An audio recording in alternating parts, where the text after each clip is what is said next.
요즘 저는요, 설교할 때마다 마음이 조금 괴로웠습니다. 왜냐하면 요즘에 우리가 듣고 있는 이 고린도전서는 윤리를 다루고 있는 본문이기 때문입니다. 어떻게 살아라 이런 본문이 많이 있습니다. 그러다 보니까 힘겹게 살아가시는 여러분들에게 위로와 격려와 평안을 드리기보다는 부담만 드리는 것 같아서 마음이 그렇게 편치 않았습니다. 아무리 하나님의 말씀을 그대로 전해야 된다고는 하지만 은혜의 메시지를 못 전한다는 생각 때문에 마음이 조금 불편했습니다. 그러다가 문득 이런 생각이 들었습니다. 우리의 가장 훌륭한 목사이신 예수님께서는 어떻게 말씀하셨을까 생각해 봤습니다. 예수님을 이렇게 생각하는데 그러면서 저는 불편했던 마음이 싹 사라졌습니다. 왜냐하면 여러분, 예수님은 어떤 분이시죠? 예수님은 사랑과 긍휼이 가득한 분이시죠. 사랑의 본체이십니다. 그런데 여러분, 그래서 그분은 항상 위로와 격려와 감동의 말씀만 하셨습니까? 아니요, 그렇지 않았습니다. 요한복음 6장을 보면 예수님께서는 이런 말씀을 하셨습니다. 썩을 양식을 위하여 일하지 말고 영생하도록 있는 양식을 위하여 일하라. 여러분, 그게 감동이 됩니까? 그렇지 않죠. 그렇게 감동을 주는 말씀은 아닌 것 같습니다. 심지어 예수님은 종종 걸림이 되는 말씀도 하셨습니다. 요한복음 6장 61절에 나옵니다. 마치 목에 걸린 생선 가시처럼 사람들 마음에 걸림이 되는 그런 마음에 불편한 말씀을 하셨다는 것입니다. 그런데 그게 왜 그러냐 하면 본래 하나님의 말씀은 칼이기 때문입니다. 물론 하나님의 말씀은 위로와 격려도 되지만 히브리서 4장의 말씀처럼 때로는 좌우에 날이 선 칼입니다. 사람의 영혼을 찔러 쪼개는 칼입니다. 그러니 그런 칼 같은 예수님의 말씀을 들은 사람들이 어떻게 했습니까? 성경은 이렇게 기록합니다. 그의 제자 중에서 많은 사람이 떠나가고 다시 그와 함께 다니지 아니하더라. 많은 사람들이 은혜가 되지 않는다면서 예수님을 떠났습니다. 사람들은 흔히 은혜라고 하면 위로와 격려와 평안과 어떤 눈물 나는 그런 감동만 떠올립니다. 하지만 여러분, 그런 것들만 은혜의 전부라고 한다면 예수님조차 그런 은혜는 안 주신 때가 있다는 것을 우리는 꼭 알아야 하겠습니다. 한번 의사를 생각해 보겠습니다. 만약에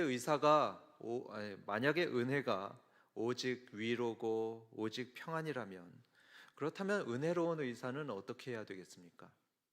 아마 격려만 해줘야 될 겁니다. 당신은 나을 겁니다. 격려만 해주면 됩니다. 그리고 환자가 아파하고 힘들어할 수술은 하지 않아야 되고요. 환자 마음이 상할 수 있으니까 암이 보이더라도 그걸 말하면 안 됩니다. 대신 진통제나 수면제만 드려서 편안하게 잠들게만 해드려야 됩니다. 마치 요양원처럼 아무 고통을 못 느끼게 해드리고 편안하게 잠만 주무시게 해드리면 되는 겁니다. 성도 여러분, 혹시 이런 의사를 만나길 원하십니까? 이런 은혜를 원하십니까?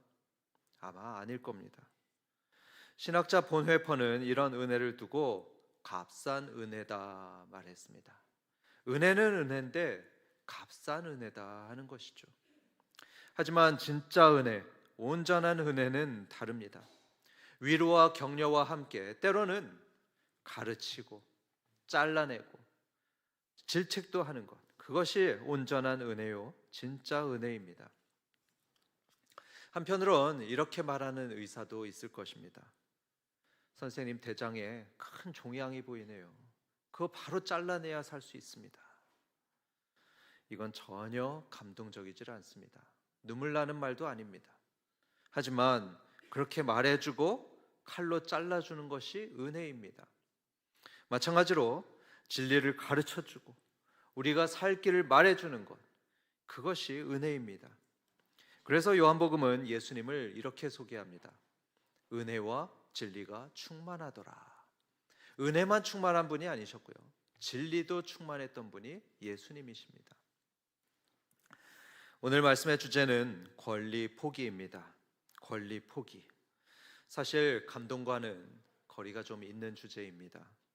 도전의 말씀이고요. 채찍질하는 말씀입니다. 그러나 여러분, 이 말씀이 만약에 여러분의 마음의 도전과 또 찔림이 된다면 그게 바로 하나님의 은혜인 줄 믿으시기 바랍니다.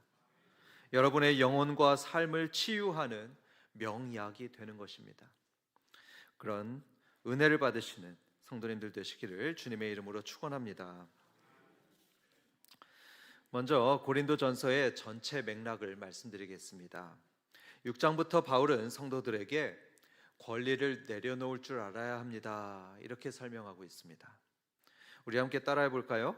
나의 권리를 내려놓자.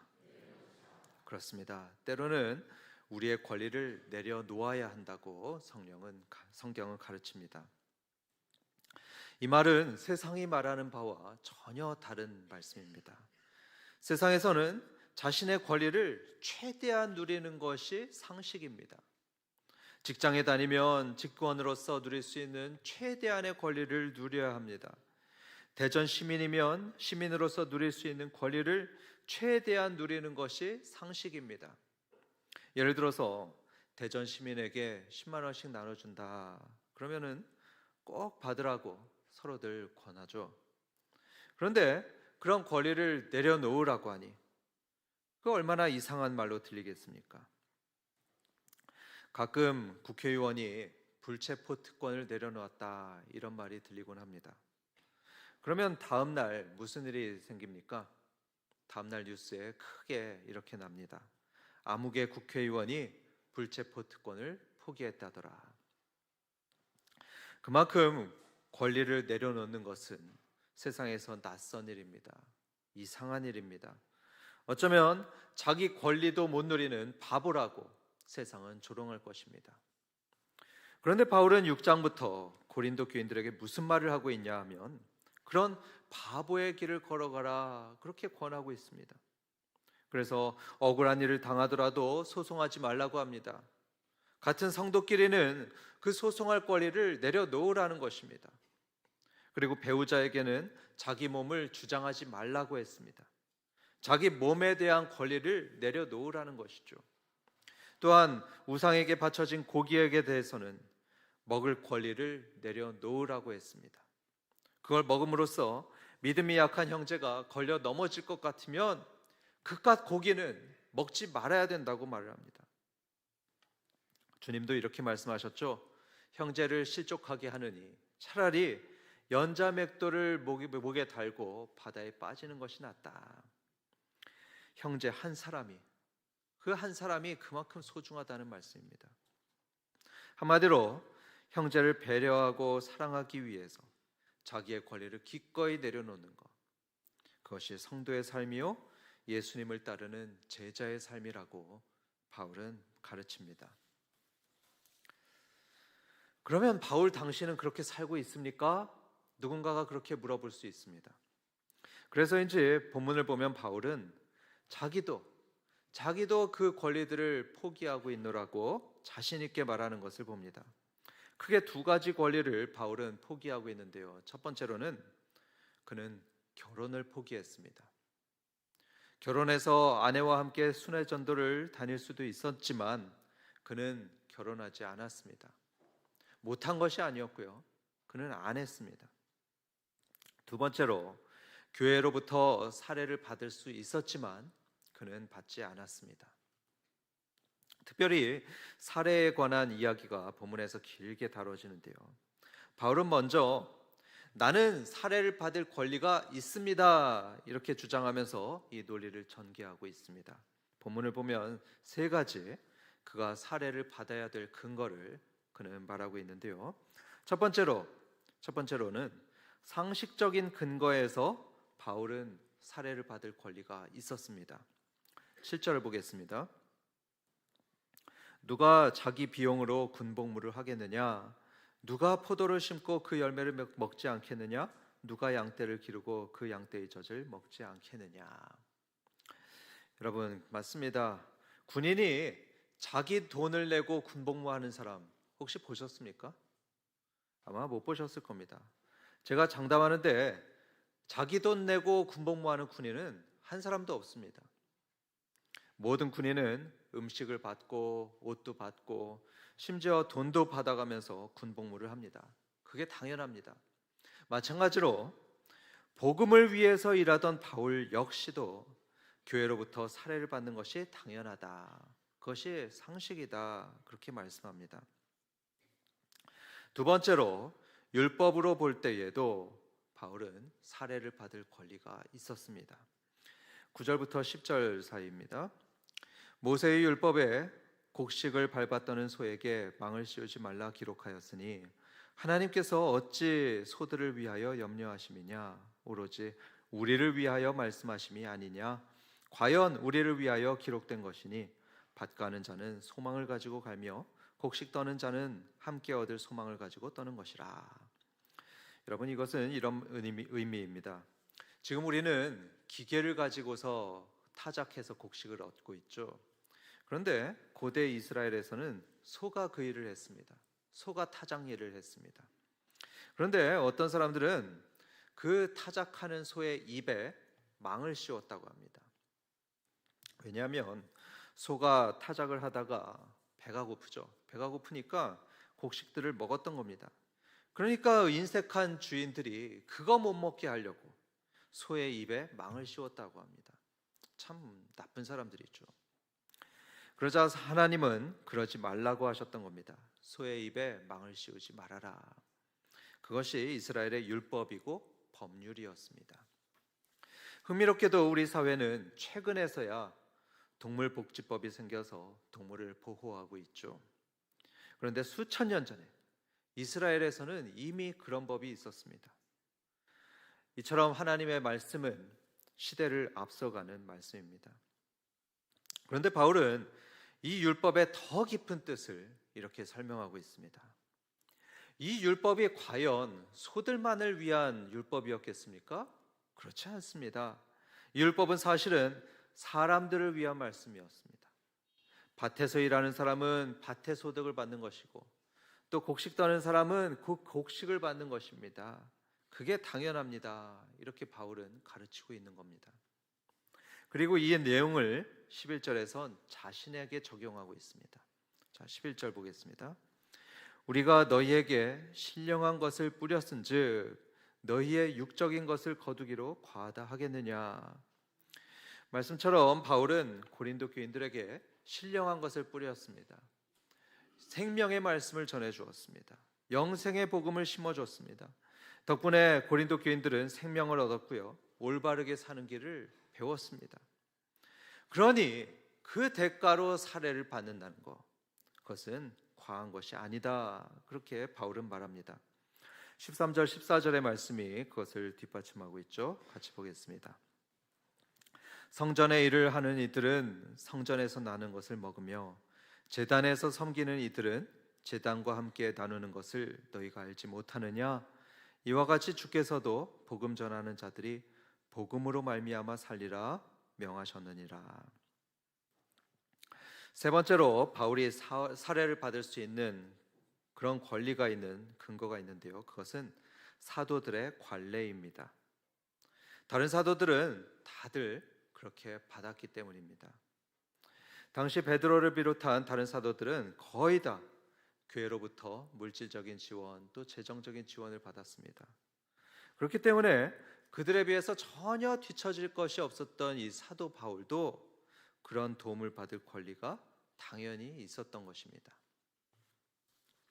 그런데 여기까지 말했던 바울은 이제부터 진짜 본론을 말하기 시작하는데요. 이렇게 권리를 가졌지만 나는 그 권리를 내려놓겠다. 이미 내려놓았다. 이렇게 바울은 설명을 합니다. 12절입니다. 그러나 우리가 이 권리를 쓰지 아니하고 범사에 참는 것은 그리스도의 복음에 아무 장애가 없게 하려 함이로다. 이 말씀처럼 바울은 결혼할 권리를 쓰지 않았습니다. 살해받을 권리를 쓰지 않았습니다. 소송할 수 있을 때에도 그것을 참았고요. 근사한 식탁에서 대접받을 수 있을 때에도 삼가했습니다. 그 이유는 딱 하나였습니다. 그리스도의 복음에 아무 장애가 없게 하려 함이로다 했죠. 바로 복음을 위해서 자신의 권리들을 포기했던 것입니다. 여러분, 복음이 기준입니다. 복음. 그러니까 사람의 생명을 살리는 일이고 예수님 믿고 구원받게 하는 그런 복음의 일에 만약에 방해가 된다, 그러면 바울은 과감히 자신의 권리를 내려놓았습니다. 반대로 만약에 복음에 장애가 되지 않는다, 그러면 어땠을까요? 그럴 때는 권리를 사용하는 데에 아무 문제가 없었습니다. 바울은 권리를 사용했습니다. 예를 들자면 예루살렘에서 바울은 자신의 로마 시민권을 적극 활용했습니다. 나는 로마 시민이요, 나에겐 시민권이 있어. 바울은 그렇게 말했습니다. 그래서 불필요하게 매맞고 또 불필요하게 고통받는 상황을 피한 적이 있었습니다. 즉, 권리를 쓸 것인가 아니면 내려놓을 것인가, 그 결정하는 기준은 하나였습니다. 복음과 하나님 나라를 위해서 유익한 것인가 유익하지 않은 것인가, 바로 그 한 가지였습니다. 바울뿐만이 아니었습니다. 성경과 역사를 보면 복음과 하나님 나라를 위해 자신의 권리를 기꺼이 내려놓았던 그런 사람들이 많이 있었습니다. 오늘 그 중에 세 분을 소개하도록 하겠습니다. 첫 번째로는 아브라함입니다. 창세기 13장을 보면 아브라함과 조카였던 롯은 앞으로 평생을 살아갈 그런 땅을 나누는 광경이 나옵니다. 어느 땅을 선택하느냐, 거기에 따라서 미래의 자산이 달라지는 일생일대의 선택의 순간이었습니다. 그런데 이때 삼촌이었던 아브라함은 먼저 선택할 권리가 있었죠. 하지만 그는 조카에게 이렇게 말했습니다. 내가 좌하면 내가 우하고 네가 우하면 나는 좌하리라. 그렇게 먼저 택할 권리를 조카에게 기꺼이 주었던 그런 아브라함이었습니다. 그뿐이 아니었습니다. 하나님께서 아브라함에게 너의 사랑하는 독자 이삭을 바쳐라, 이렇게 말씀하셨을 때 그는 말년에 얻었던 그 귀한 아들을 하나님 앞에 드렸습니다. 자녀에게 대한 권리, 그것을 하나님께 드렸던 것이었죠. 이처럼 아브라함은 평생 내 것이라고 주장할 수 있던 것들을 하나님 앞에 다 내려놓았습니다. 두 번째로는 손양원 목사님을 소개해드리겠습니다. 여순 사건 때 목사님은 세상에서 가장 큰 아픔을 겪으셨습니다. 유학까지 준비했던, 너무나 사랑했던 두 아들을, 그렇게 똑똑했던 아들을 그만 한 공산당 청년의 흉탄에 잃어버리고 말았습니다. 하루아침에 두 아들을 잃어버렸던 것입니다. 누가 봐도 목사님은 원수를 갚을 권리가 있었습니다. 아마 목사님이 그 공산당 청년을 죽이더라도 아무도 뭐라고 하지 않았을 겁니다.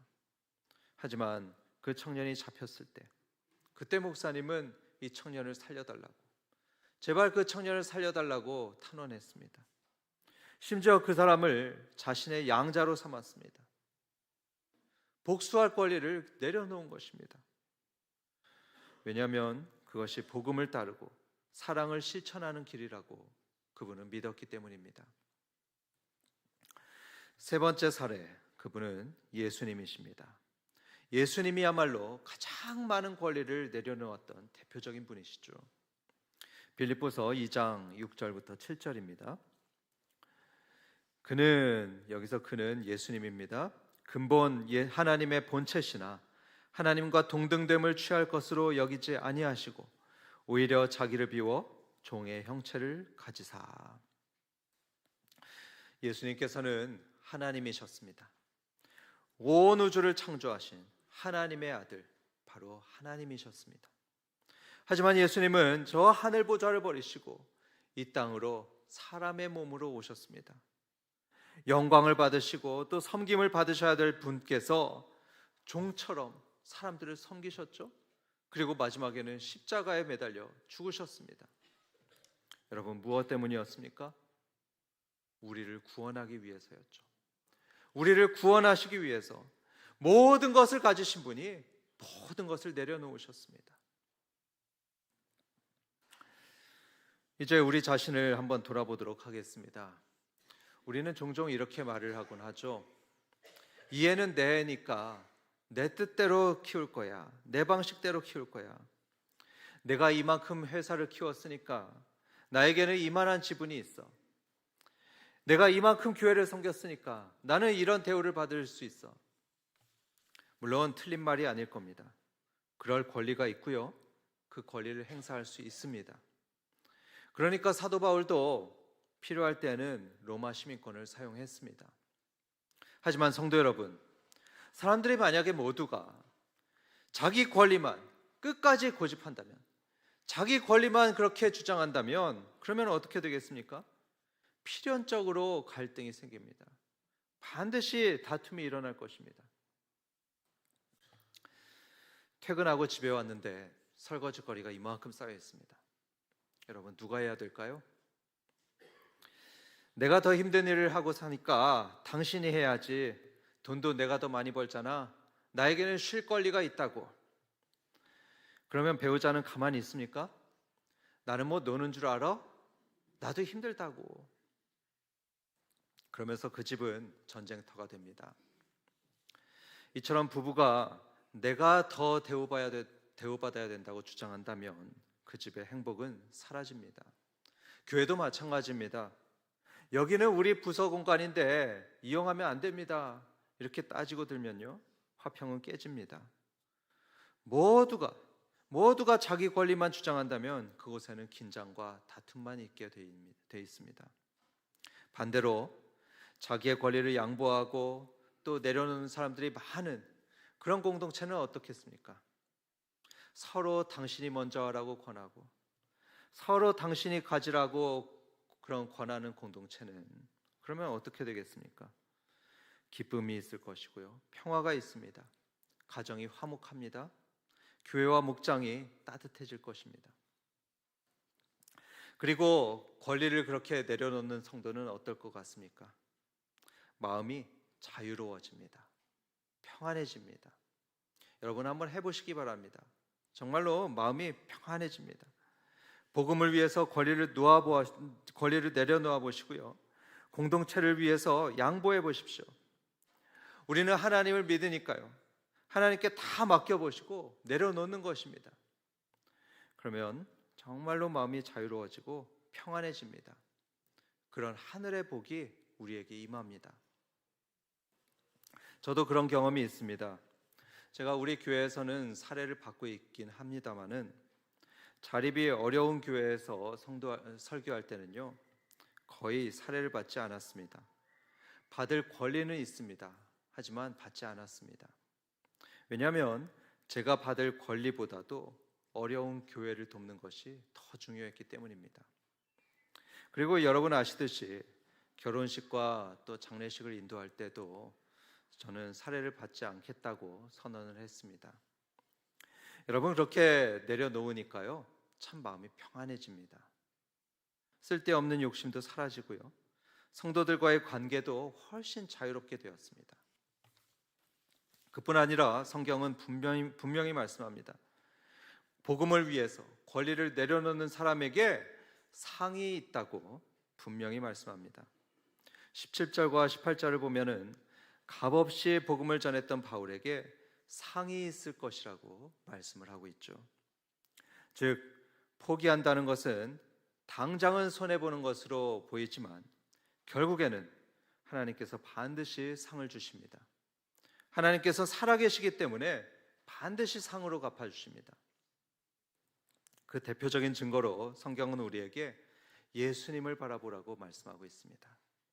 여러분, 아까 읽었던 그 빌립보서 2장을 보시면요, 자신의 모든 권리와 자기의 생명까지 다 내어놓으신 그 예수님을 하나님께서 어떻게 하셨다고 하죠? 지극히 높이셔서 모든 이름 위에 뛰어난 이름을 주사 모든 무릎을 예수님의 이름에 꿇게 하셨습니다. 모든 입으로 예수 그리스도를 주라 시인하도록 만드셨습니다. 빌립보서 2장 9절, 10절, 11절 말씀입니다. 그렇기 때문에 성도 여러분, 우리가 복음과 하나님 나라를 위해서 권리를 내려놓으면요, 손해로 끝나질 않습니다. 우리 하나님은 그런 분이 절대로 아니십니다. 자신을 위해서 헌신한 성도들을 그저 빈손으로 보내시는 분이 아니십니다. 반드시 상 주실 분이십니다. 믿으시고 복음을 위해서 내려놓는 멋진 성도님들 되시길 주님의 이름으로 축원합니다. 끝으로 우리가 복음을 위해서 우리의 권리를 내려놓을 때, 그때 교회와 성도는 세상과 구별됩니다. 그럴 때 세상과 우리는 구별됩니다.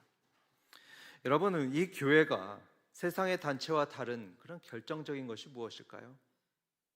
여러 가지가 있을 수 있겠지만 권리를 포기하는 데 있다고 그렇게 말씀드릴 수 있습니다. 그런 면에서 요즘 우리 한국 교회는 다소 부끄러운 모습을 보이고 있습니다. 때로는 정치하고 결탁되곤 하죠. 정치하고 결탁돼서 그 힘을 과시하곤 합니다. 조금 더 손해보지 않으려고 합니다. 이거는 세상의 이입 집단하고 별로 다를 것이 없는 모습입니다. 저는 그런 모습들을 보면서 씁쓸할 때가 좀 있습니다. 그보다는 이웃을 위해서 좀 내려놓는 모습을 보여야, 그래야 교회다운 것입니다.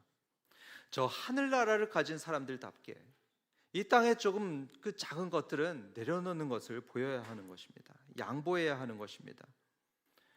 우리가 그런 모습을 보일 때 우리의 이웃은 이렇게 생각할 것입니다. 저기 교회 다니는 사람들은 좀 다른 것 같다. 저 교회에는 뭔가 다른 게 있는 것 같다. 이러면서 하나님을 찾을 마음을 가질 것입니다. 우리 교회가 그런 교회가 되어야 될 줄 믿습니다. 우리의 힘을 과시하기보다는 가진 권리와 권한을 내려놓는 것, 그게 바로 세상에 보여줄 수 있는 교회의 가장 강력한 능력이라고 우리는 믿습니다. 지난주 토요일에 저는 피택자 교육으로 저기 여수에 있는 애양원에 다녀왔습니다. 그곳에서 저는 구한 말에 이 조선에 오신 선교사님들 이야기를 들으면서 펑펑 울었습니다. 너무 울어가지고 아마 옆에 계시던 박영근 집사님께서 목사님 왜 이렇게 우나 생각했을 겁니다. 제가 그렇게 울었던 이유는 선교사님들이 너무 감사했기 때문입니다. 당시 조선에 오셨던 선교사님들은 대부분 20대에 정말 빛나고 꿈이 넘치던 나이에 선교사님들이 오셨습니다. 학력들도 참 좋았습니다. 뉴욕대나 토론토 같은 명문대를 나왔고요. 의과대를 나왔던 분들이 많았습니다. 그런데 그렇게 훌륭한 분들이 이 조선에 와서 나 환자를 섬기고 치료해주는 그런 애양원을 세우고 운영했습니다. 그 구체적인 이야기를 들으면서 저는 큰 감동과 함께 뜨거운 눈물을 흘릴 수밖에 없었습니다. 당시 우리나라 사람들은 같은 민족이면서도 나 환자들을 피하곤 했습니다. 길에서 죽어가는 환자를 보면서도 고개를 돌려서 외면했습니다. 그리고 우리 동네에는 애양원을 세울 수 없습니다. 이렇게 금했습니다. 반대했습니다. 그런데 이 파란 눈을 가진 선교사님들은 어땠냐 하면요, 그 환자들을 안아주었습니다. 죽어가는 환자를 보고선 자기 말에 뒤에 태우고 데려가서 치료해 줬습니다. 그리고 병원을 세우게 허락해 달라면서 그 동네 주민들을 설득하고 다녔습니다. 그 덕분에 애양원이 세워졌고요. 죽어가던 수천 명의 나병 환자들께서 다시 살아나고 복음을 듣기도 했습니다. 이 선교사님들은 얼마든지 저 풍요로운 미국 땅에서 풍요롭게 살 수 있었습니다. 남들보다 열심히 공부했던 분들이죠. 그렇기 때문에 그 대가로 좋은 학벌에 남들이 선망하는 직업을 가지고 풍요롭게 살 권리가 있었습니다. 그렇게 살아도 아무도 뭐라고 하지 않았을 겁니다. 하지만 그들은 그 권리를 내려놓았습니다. 그리고 이 가난한 조선 땅에 와서 우리를 위해서 일했습니다. 지금 돈으로 수천억의 원을 병원 짓고 학교 짓는 데 쏟아 부었습니다. 이분들이 귀국할 때는요, 그 수만 평의 땅을 전부 다 기부하고 떠났습니다. 누릴 수 있는 것 안 누리고 가질 수 있는 것 안 가지면서 모든 권리를 내려놓았던 그런 선교사님들입니다. 우리 민족은 이분들의 헌신 때문에 이런 풍요를 누리고 있다는 사실을 반드시 기억해야 할 것입니다. 그리고 성도 여러분, 우리도요, 복음과 하나님 나라를 위해서, 더 높은 가치를 위해서 우리가 가진 권리를 내려놓을 수 있기를 바랍니다. 이 세상은 다들 누리려고만 합니다. 하나도 손해보지 않으려는 세상입니다. 이런 세상 속에서 복음을 위해서 우리의 권리를 내려놓는 것입니다. 항상 그럴 필요는 없겠지만요, 때로는 우리의 권리를 내려놓는 것입니다. 자꾸 움켜쥐려고만 하지 않고 바울처럼, 또 아브라함처럼, 예수님처럼 그렇게 내려놓는 것입니다. 그럴 때 반드시 하나님의 은혜가 임합니다. 부부 사이가 화목해지고요, 직장과 교회와 모든 관계 속에서 반드시 놀라운 변화가 일어납니다. 즉, 잠시 내려놓는 것으로 결국에는 더 큰 상급과 더 큰 기쁨을 누리게 되는 것입니다. 우리 한박교회가 그러한 세상과 구별된 아름다운 교회가 되기를 주님의 이름으로 축원합니다.